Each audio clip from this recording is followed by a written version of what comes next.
කැරබියානු මුහුදේ පිහිටි මෙම දූපත් සමූහය නිල වශයෙන් එක්සත් ජනපද වර්ජින් දූපත් ලෙස හඳුන්වනු ලබන අතර එම දූපත් ඇමරිකා එක්සත් ජනපදයේ භූමි ප්‍රදේශයකි. අට්ලාන්තික් සාගරයේ පිහිටා ඇති එක්සත් ජනපද වර්ජින් දූපත්වලට නැගෙනහිරින් බ්‍රිතාන්‍ය වර්ජින් දූපත්ද බටහිරින් ඇමරිකා එක්සත් ජනපදයේ පුවර්ටෝ රිකෝවට අයත් ඉස්පාඤ්ඤ වර්ජින් දූපත්ද පිහිටයි. එක්සත් ජනපද වර්ජින් දූපත් කැරබියානු කලාපයේ ලේස ඇන්ටිලිස් දූපත්වල ලීවර්ඩ් දූපත් සමූහයේ වර්ජින් දූපත් කොදෙව් වලට අයත් වනවා.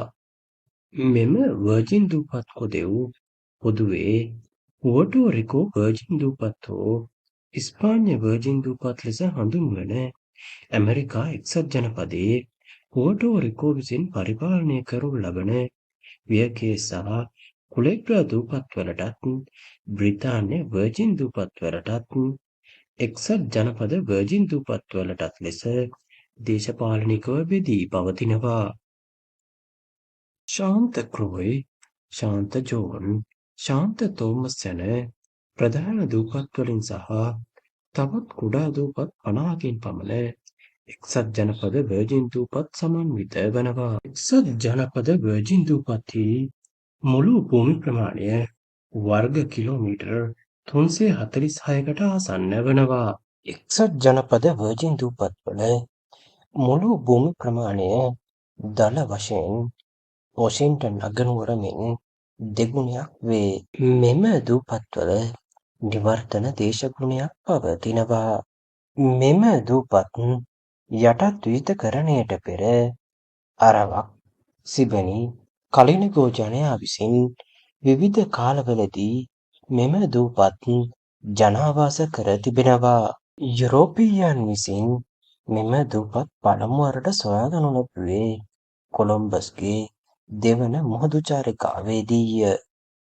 මෙම දූපත් දුටු පළමු යුරෝපීයයා ලෙස වාර්තාගත වන්නේ ක්‍රිස්ටෝෆර් කොළඹස්ය. ඒ 1493 නොවැම්බර් 14 වන දින ශාන්ත ක්‍රොයි දූපත් කොළඹස්ට හමුවන්නේ 1493ත් 1496ත් අතර වූ ඔහුගේ දෙවන මුහුදු චාරිකාවේදී නියමිත මගවැරදීම නිසාය. කොළඹස් විසින් ශාන්ත ක්‍රොයි දූපතේ වෙරළට බෝට්ටුවකින් කණ්ඩායමක් යවන ලද අතර එය ස්වදේශික ඇමරින්දියානුවන් සමග ගැටුමකට හේතු විය. මෙම ගැටුම නව ලෝකයේ ස්වදේශිකයන් හා යුරෝපීය දේශගවේෂකයන් අතර ඇති වූ පළමු ගැටුම ලෙසද වාර්තා වනවා. කොළඹස් ශාන්ත ක්‍රොයි දූපතේ සිට උතුරට යාත්‍රා කරමින් ඔහුගේ නාවිකයන් වෙරළට නොයවා වර්තමාන ශාන්ත ජෝන් සහ ශාන්ත තෝමස් ලෙස හඳුන්වන දූපත් ගවේෂණය කරනු ලබනවා. කොළඹස් විසින් මෙම දූපත්වලට ආගමික අරුත් සහිත Santa Cruz, San Thomas, San Juan යන මුල් ඉස්පාඤ්ඤ නම් ලබා දෙනු ලබනවා.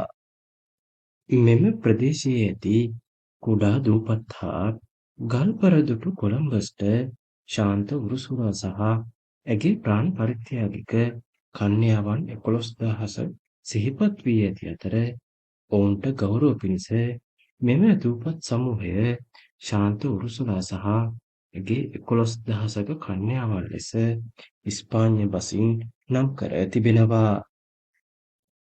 පසුව පහසුව දක්වා මෙම දූපත් වර්ජින් දූපත් ලෙස හඳුන්වා තිබෙනවා.